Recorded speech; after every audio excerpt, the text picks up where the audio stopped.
Audience చూసారా? మనకి స్వప్న cinemas అలాగే మిత్రవింద వాళ్ళు ఎంత పెద్ద మామిడికాయ తీసుకొచ్చారో. ఇది పప్పస్కాయ అనుకున్నారు, మామిడికాయ సమ్మర్ స్పెషల్ కాబట్టి మీకు ఇది వెల్కమ్ డ్రింక్ కాదు, వెల్కమ్ ఐటమ్గా మేము ఇస్తున్నాము. అలాగే రాజేంద్ర ప్రసాద్ గారు అటు కామెడీ ఇటు భావోద్వేగాలు, ఎలాంటి పాత్రలు అంటే అలాంటి అవన్నీ వాళ్ళకి తెలుసులే. కానీ ఇప్పుడు దీన్ని ఏం చేయాలి అంటే చూస్తే మీ నియోజకవర్గం చాలా పెద్దగా ఉంది, ఆవకాయ పెట్టుకోవడానికి ఒక కాయ సరిపోతుందని అర్థమైంది నాకు, అందుకని. ఇప్పుడు ఇది ఆవకాయ పెట్టుకోమంటావా? అబ్బే మేము జస్ట్ వెల్కమ్గా ఇచ్చామండి, మీరు ఏం కావాలంటే అది చేసుకోవచ్చు దీంతో. ఎవడన్నా నవ్వుతాడు, ఇంత భయంకరమైన మామిడికాయ ఇచ్చి. భయంకరమైనటువంటి మామిడికాయ దీన్ని మామూలుగా మామిడికాయ అంటారు, దీన్ని కాదు, అతి భయంకరంగా ఉంది ఇది. అంటే దీంతో అంటే ప్రాజెక్ట్ కే చేస్తున్నారు కదా. నా సంగతి నీకు పూర్తిగా తెలియదు, కామెడీ వరకే తెలుసు. దీంతో కొట్టి చంపేయచ్చు మనుషుల్ని. నన్ను ఎందుకు కొడతారులేండి. అయినా మన వెండి తెరకే చాలా మంచి శకునం అంటే నట కిరీటి రాజేంద్ర ప్రసాద్ గారు. సో రాజేంద్ర ప్రసాద్ గారు, థ్యాంక్ యూ.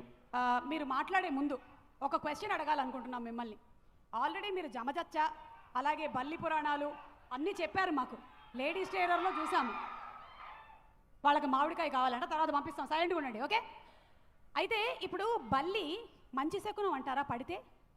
ఒకవేళ పడితే మంచి శకునం అయినట్టయితే అది ఆడబల్య మగబల్య?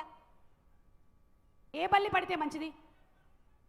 నేను ఆల్రెడీ బల్లి గురించి మర్చిపోయా, నువ్వు అనవసరంగా గుర్తు చేస్తున్నావు. బల్లికి నీకు సంబంధం ఏంటి? అంటే నన్ను బంగారు తల్లి అంటారు కదా, అక్కడ బా ఇక్కడ లీ, బల్లి నేనే. Good, very good. నువ్వు ఎప్పుడూ అలా బంగారు తల్లిగానే ఉండు. అంటే ఇప్పుడు ఆడబల్లో మగబల్లో చెప్పరా అండి? That is my personal. అయినా ఇప్పుడు అది ఆడబల్లో మగబల్లో నేను ఎలాగ అనుకుంటానో ఏమిటో. ఓకే మీరు చెప్పండి సార్. ఏంటి తిడుతున్నావేంటి? పక్కెళ్ళి తిడుతున్నావేంటి? లేదండి, నేను ఏమున్నా సరే మొహం మీద చెప్పేస్తాను. మీరు మీ సినిమా ఎక్స్పీరియన్స్ ఏంటో ఒక్కసారి మా ఆడియన్స్ అందరితో షేర్ చేస్తే. మే 18న సినిమా విడుదలవుతుంది, మేము అందరం వెయిట్ చేస్తూ ఉన్నాము. సభా సరస్వతికి నమస్కారం. ఇక్కడ విచ్చేసిన నాని గారు లాంటి మహానటులకి, దుల్కర్ సల్మాన్ గారికి, మిమ్మల్ని కదా వాళ్ళని.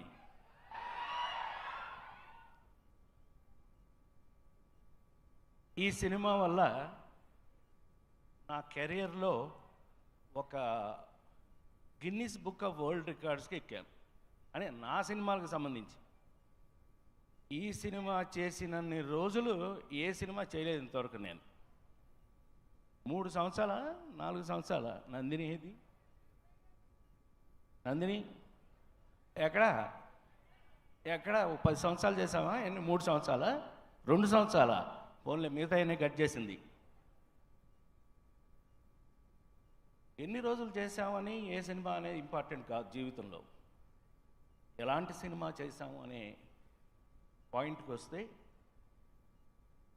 నేను ఈ సినిమా చేసినందుకు అంటే చాలామంది అతిరథ మహారథులందరూ, నరేష్ గారు వీళ్ళందరూ చాలా పెద్ద పెద్ద నటులు ఉన్నారు. నేను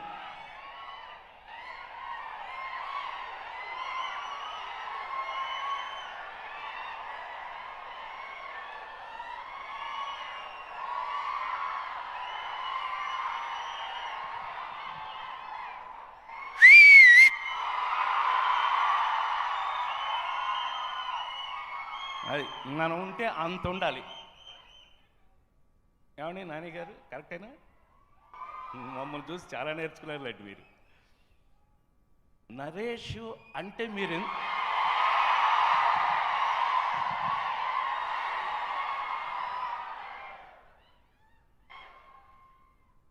అరే నరేష్ నిజంగా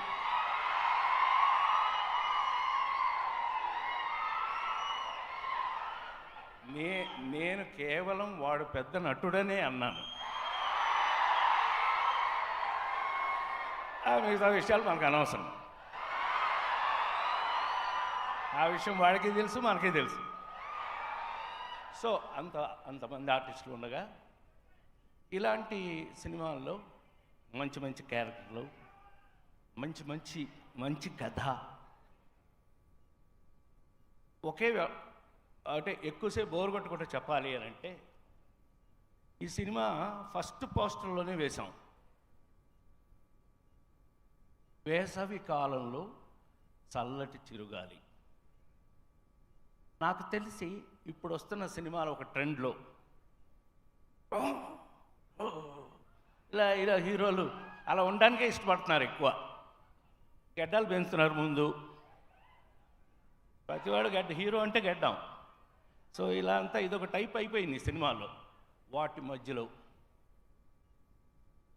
18వ తారీఖు నుంచి మీ మనసు హాయిగా ప్రశాంతంగా మనం ఎందుకు పుట్టాము, మన హిందూ ధర్మంలో మనం సెంటిమెంట్కి ఎంత వాల్యూ ఇస్తాం, ఆ సెంటిమెంట్ వల్ల మనం ఎలా ఉన్నాం.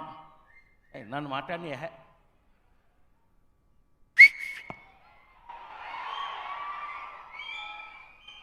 46 సంవత్సరాల నుంచి నేను అలవాటు చేసిందే మీకు.